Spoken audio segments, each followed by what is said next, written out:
જય હિન્દ જય ભારત। આજે આપણે દિયોદરના રાજવી અને દિયોદરના પૂર્વ સરપંચ શ્રી ગિરિરાજસિંહ વાઘેલા સાથે સંવાદ કરીશું અને આજનો અમારો મુખ્ય ટોપિક એ રહેશે કે દિયોદર ગામ અને દિયોદર તાલુકા એ દિયોદર નગરપાલિકા બને એના જે ગિરિરાજસિંહ માંગણી કરી છે એના વિશે એમનાથી અમુક પ્રશ્નોત્તરી કરશું કે શું પ્રોસેસ છે ને શું હકીકત છે। તો બના સાહેબ, આપની 2 દિવસથી એક પોસ્ટ વાયરલ છે કે દિયોદર ગામ એ દિયોદર નગરપાલિકા બને, તો આપની શું માંગ છે અને શું એના ફાયદા છે? પહેલાં તો આપના સાથે આજે સંવાદ કરવાનો મોકો મળ્યો તે બદલ આપને અભિનંદન પાઠવીએ છીએ। દિયોદરમાં છેલ્લા 10 વર્ષથી સરપંચ તરીકે સેવા આપી રહ્યા છીએ। પહેલાંના કાર્યકાળમાં હું સરપંચ હતો, જી, પછી મહિલા સીટ હતી એટલે ગામની ઈચ્છા હતી કે દિયોદરના મારા ધર્મપત્ની અને ગામના કવરાણીસા તરીકે ઓળખાય છે એ વખતે એમને લોકોએ ઈચ્છા વ્યક્ત કરી એટલે પોતે સરપંચ તરીકે સેવા આપી રહ્યા છીએ। અગાઉ હું તાલુકા પંચાયતનો ડેલિગેટ હતો, વિપક્ષના નેતા તરીકે દિયોદરના વિસ્તારના લોકોની અવાજ ઉઠાઈ છે જી, અને પારિવારિક રાજનીતિક પરિવાર સાથે સંકળાયેલા છીએ એટલે એનું આગળ વધારી રહ્યા છીએ। અગાઉ પિતાશ્રી બાપુ સાહેબ પૂર્વ તાલુકા પંચાયતના પ્રમુખ 10 વર્ષ રહ્યા, ધારાસભ્ય તરીકે આ વિસ્તારમાં સેવા આપી અને વિકાસલક્ષી અનેક કાર્યો અમે લાવવામાં એ ટાઈમે સફળ રહ્યા હતા। હવે જેમ જેમ લોકોનો મિજાજ છે, લોકોની ભાવના છે, ચારે બાજુ જે રીતેનો વિકાસ થઈ રહ્યો છે, ગામમાં ખૂબ બહારથી લોકો આવીને દિયોદરને પ્રિફર કરે છે રહેવા માટે, એટલે લોકોની એવી ઈચ્છા હતી કે હવે 10 વર્ષથી આપ સેવા આપો છો તો આ વખતે આપ નગરપાલિકાની માંગણી કરો, એટલે આ વાતને વેગ આપવા માટે કરીને આ રજૂઆતને માંગણીને સરકાર સુધી પહોંચાડવા માટે કરીને પ્રયત્નો ચાલુ કર્યા છે। જી, તો બાપુ સાહેબ, હવેની આગળની શું પ્રોસેસ છે દિયોદર નગરપાલિકા બને એના માટેની? આપને ખ્યાલ છે એમ દિયોદર એક તાલુકા મથક છે જી, અને તમામ સરકારી કચેરીઓ અહીંયા દિયોદરમાં આવેલી છે। જી, દિયોદરમાં સેશન્સ કોર્ટ છે, દિયોદરમાં ડીવાયએસપી ઓફિસ છે, પ્રાંત ઓફિસ છે, મામલતદાર ઓફિસ છે, તાલુકા પંચાયત છે, ફોરેસ્ટ ઓફિસ, પીડબ્લ્યુડી ઓફિસ, એટલે તાલુકાની જીઈબી બોર્ડ, તાલુકાનું તમામ પ્રશાસનની કાર્યાલયો ઓફિસો અહીંયા છે અને શૈક્ષણિક સંકુલો વધારે પ્રમાણમાં અહીંયા છે। લોકોનો ગામડાઓમાંથી અવર જવર તાલુકા મથક તરીકે ખૂબ છે। નગરપાલિકાની માંગણી એટલે કરી હતી કે ગ્રામ પંચાયત એક સીમિત વ્યવસ્થા હોય, જી, પણ નગરપાલિકા જ્યારે થતી હોય ત્યારે એને વિશેષ એની ગ્રાન્ટો આવતી થાય, એ ગ્રાન્ટોનો છેવાડાના માનવી સુધી પહોંચે એની માટે કહીને નગરપાલિકા પ્રયાસ કરી શકે। ચીફ ઓફિસર હોય તો ચીફ ઓફિસરના વિઝનથી ગામમાં કઈ રીતે ડેવલપમેન્ટ કરવું એ બોડી અને ચીફ ઓફિસરના સંયુક્ત સાથથી આગળ વધી શકે।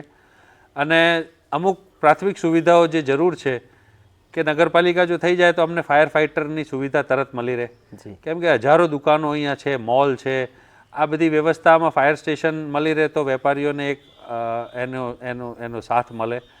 છોકરાઓ માટે કરીને એક સરસ રમતગમતનું મેદાન અમારે બનાવવું છે તો નગરપાલિકા હોય તો એનું એક આગવું આયોજન થઈ શકે। અમારી પાસે 3 મોટા તળાવો છે પણ એને ડેવલપ કરવા માટે અમારા કને સીમિત બજેટ હોય, નગરપાલિકા થતાં અમારે એ ડેવલપમેન્ટમાં અમને લાભ મળે અને લોકોને એક ગ્રાન્ટ છેવાડાના માનવી સુધી વધુ મળી રહે એનો બી પ્રયાસ થાય, એટલે લોકો સાથે સંવાદ ચાલુ છે। આવનાર ટૂંક સમયમાં જ આની ઉચ્ચ સ્તરીય રજૂઆત કરવાની છે। તાલુકા પંચાયતથી લઈ આગળ જે બી વહીવટ અધિકારીઓ છે અને ગાંધીનગર સચિવશ્રી સુધી આની દરખાસ્ત મોકલવામાં આવશે અને મને આશા છે કે દિયોદર મધ્યસ્થ હોવાના કારણે દિયોદરમાં લગભગ 50 ગામના લોકોનો અવર જવર રેગ્યુલર હોય છે, તો દિયોદર નગરપાલિકા થશે તો એનાથી દિયોદરને એક વેગ મળશે।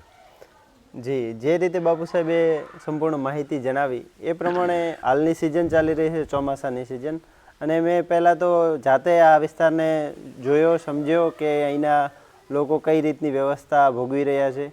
આજુબાજુના બનાસકાંઠા અને વાવથરા જિલ્લાના આજુબાજુના 5 થી 6 તાલુકામાં જે કન્ડિશન છે એનાથી તો 100% સારી કન્ડિશન હાલ દિયોદર ગ્રામ પંચાયતના નેજા હેઠળ છે। ક્યાંય એવી ગંદકી નથી દેખાતી, ક્યાંય પાણી નથી ભરેલા દેખાતા, તમામ ઘરોએ ટાઈમ ટુ ટાઈમ પાણી પહોંચી રહ્યું છે. બસ પૂર્વ સરપંચશ્રીની એટલી લાગણી છે દિયોદર સાથે કે આવનારા સમયમાં આ જો નગરપાલિકા બને તો એમને ખૂબ સેવાકીય પ્રવૃત્તિઓ કરવાનો મોકો મળે અને એક રાજવી તરીકે હંમેશા એવું ઈચ્છતા હોય છે કે આપણા શહેર કે આપણો જે વિસ્તાર છે એનું ડેવલપમેન્ટ થાય અને લોકોની દુવિધાઓ દૂર થાય અને એમને સુવિધાઓ મળે. તો બાપુ સાહેબ, આપ એક રાજવી તરીકે આ વિસ્તારને કઈ રીતે જુઓ છો? દેખો, આપ અમારા વડવાઓએ દિયોદરને વસાવ્યું છે.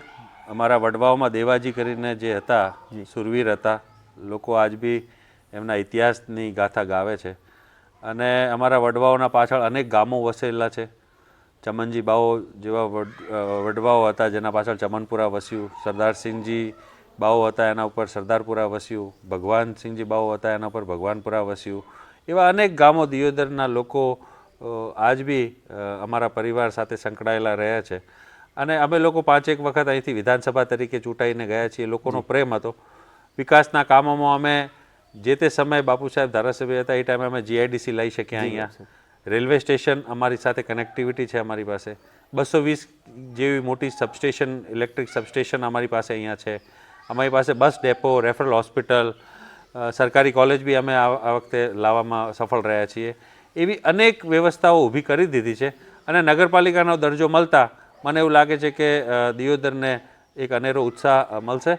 અને એમ તો અમારી જિલ્લાની માંગણી હતી કે દિયોદર મધ્યસ્થ હતું તો દિયોદરને જિલ્લો મળે, પણ થરાદને એનો લાભ મળ્યો છે ત્યારે દિયોદરને ચોક્કસપણે નગરપાલિકા મળે એવી આજના દિવસે આપ સૌની સાથે રહી અને અમારી વાતને આગળ વધારી રહ્યા છીએ. તો અમારો આ વિડીયો જોતા તમામ વ્યક્તિઓને અમે તો એટલું જ કહીશું કે દિયોદરના વિસ્તારમાંથી આવતા હોય તો આપ આ જે રજૂઆતની સાથે ટેકાથી ટેકો મિલાવી અને આપણે સૌ સાથે મળી અને બન્ના સાહેબનો હાથ મજબૂત કરી અને આપણે દિયોદર ગ્રામ પંચાયતને દિયોદર નગરપાલિકા તરીકે જે પદવી મળે એ જ માંગણી રાખીએ.